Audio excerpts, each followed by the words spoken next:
കുറച്ചു കാലമായി സാമൂഹിക മാധ്യമങ്ങളിലും മറ്റും ചർച്ച ചെയ്യപ്പെടുന്ന വിഷയമാണ് വഖഫ് നിയമം. എന്നാൽ എന്താണ് വഖഫ് നിയമം? എന്താണ് വഖഫ്?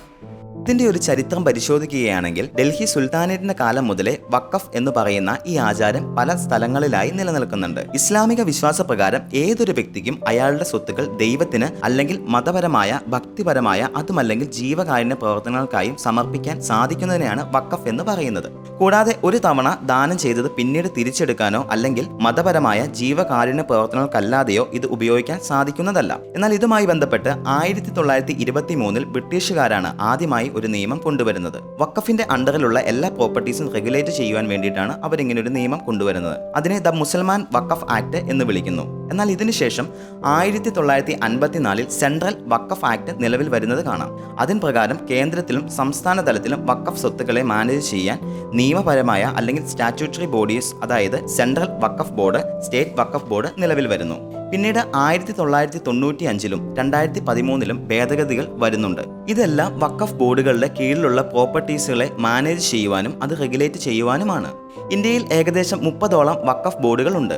ഇവയുടെ കീഴിലായി ഏകദേശം 10 ലക്ഷത്തോളം പ്രോപ്പർട്ടീസ്, അതായത് ഇവയ്ക്ക് കോടിക്കണക്കിന് ആസ്തിയാണ് ഉള്ളത്. എന്നാൽ കുറച്ചു കാലമായി വഖഫ് നിയമങ്ങളുടെ പോരായ്മയെയും ബോർഡുകളുടെ പ്രവർത്തനത്തെയും ചൊല്ലി ആരോപണങ്ങൾ, പ്രശ്നങ്ങളും ഉണ്ടാകുന്നുണ്ട്. ഇതിനൊക്കെ പരിഹരിക്കാൻ വേണ്ടിയും ഈ ബോർഡുകളുടെ പ്രവർത്തനം എഫിഷ്യന്റ് ആക്കുവാനുമായിട്ടാണ് വഖഫ് അമെൻഡ്മെന്റ് ബില്ല് 2024 കൊണ്ടുവരുന്നത്.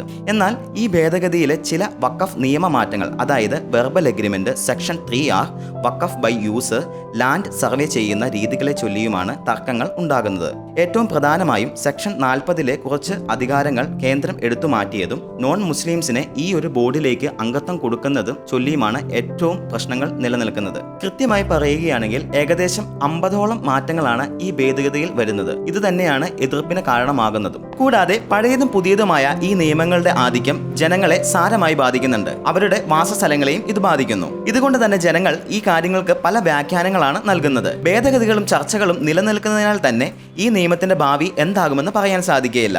അപ്പോൾ ഈ കാരണങ്ങൾ കൊണ്ടൊക്കെ തന്നെയാണ് ഈ വിഷയം സാമകാലിക പ്രസക്തി ആർജിക്കുന്നത്.